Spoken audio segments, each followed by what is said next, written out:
কুমড়োর চপ ভাজতে গেলে বেসনটা খুলে যায়। এভাবে বানালে একটাও মিস হবে না, খুব সুন্দরভাবে ভাজা হবে। যে কুমড়ো খেতে পছন্দ করে না সেও বারবার চেয়ে খাবে। এখানে আমি এক ফালি কুমড়োর থেকে দুদিকের পার্ট বাদ দিয়ে মাঝখানটা এরকম স্লাইস করে কেটে নিয়েছি। ধুয়ে নেবার পর সম্পূর্ণ জলটা ফেলে দিয়ে এভাবে রাখতে হবে। এবার একটা ব্যাটার বানিয়ে নিচ্ছি। তার জন্য একটা বাটিতে নিয়ে নিলাম 1 বাটি বেসন, সঙ্গে দিয়ে দিলাম 1 বাটি চালের গুঁড়ো। এর সঙ্গেই মিশিয়ে দিলাম পরিমাণ মতো নুন, হলুদ গুঁড়ো, লঙ্কা গুঁড়ো, কাশ্মীরি লঙ্কা গুঁড়ো, 1/4 চা চামচ বেকিং সোডা, 1/2 চা চামচ কালো জিরে। এবার সব কিছু একসঙ্গে করে মিশিয়ে অল্প অল্প পরিমাণে জল দিয়ে খুব সুন্দর একটা ব্যাটার বানিয়ে নিতে হবে। ব্যাটারটা কিন্তু খুব একটা পাতলাও নয়, আবার খুব একটা ঘনও নয়। ঠিক এমনভাবে বানিয়ে নিতে হবে যাতে কুমড়োর স্লাইসগুলো থেকে ব্যাটারের পাতলা পরতটা খুলে না যায়। দেখো, ঠিক এই কনসিস্টেন্সিতে আমি ব্যাটারটা বানিয়ে নিয়েছি।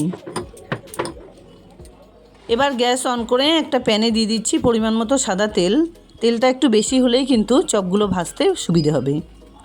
তেলটা খুব ভালোভাবে গরম করে নেবার পর ফ্লেমটাকে মিডিয়ামে রেখে একটা করে কুমড়োর স্লাইস ব্যাটারে এভাবে ডিপ করে খুব সুন্দর করে কোট করে নিতে হবে। তারপর আস্তে করে এটাকে তেলে ছেড়ে দিতে হবে। ঠিক একইভাবে আরেকটা কুমড়োর স্লাইস ব্যাটারে খুব সুন্দর করে কোট করে নিতে হবে।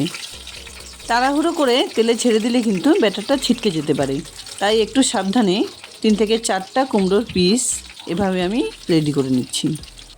সঙ্গে সঙ্গে নাড়াচাড়া দেবার দরকার নেই। মোটামুটি কয়েক সেকেন্ড একটা সাইড ভেজে নেবার পর এভাবে একটু শেক করে নিতে হবে, যাতে উপরের ব্যাটারটা থলথলে না থাকে, একটু টাইট হয়ে যায়। মিডিয়াম হিটে এগুলোকে ভেজে নিলে কুমড়োগুলো কিন্তু ভেতর থেকে খুব সুন্দরভাবে নরম হয়ে যাবে আর বাইরে মুচমুচে ভাজা হবে। একটা সাইড কয়েক সেকেন্ড ভেজে নেবার পর উল্টে দিচ্ছি। 2-3 বার উল্টে পাল্টে কুমড়োর চপগুলোকে এভাবে ভেজে নেবার পর তেল ছেঁকে খুব সাবধানে তুলে নিচ্ছি। বেসনের সঙ্গে চালের গুঁড়ো মিশিয়ে দেবার জন্য এই চপগুলো অনেকটা সময় পর্যন্ত মুচমুচে থাকবে।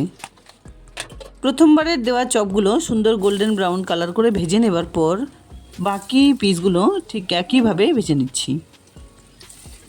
এই রেসিপিটি বানানোর আগে ব্যাটারটা ঠিক যেভাবে আমি বানিয়ে নিয়েছি সেভাবে বানিয়ে নিলে একটা কুমড়োর স্লাইসের থেকেও কিন্তু কোনো রকম বেসনের পরাত খুলে যাবে না আর খুব সুন্দরভাবে এগুলো ভেজে নেওয়া যাবে। তাই এগুলো ভেজে নেবার সময় অবশ্যই সেদিকটা খেয়াল রাখতে হবে।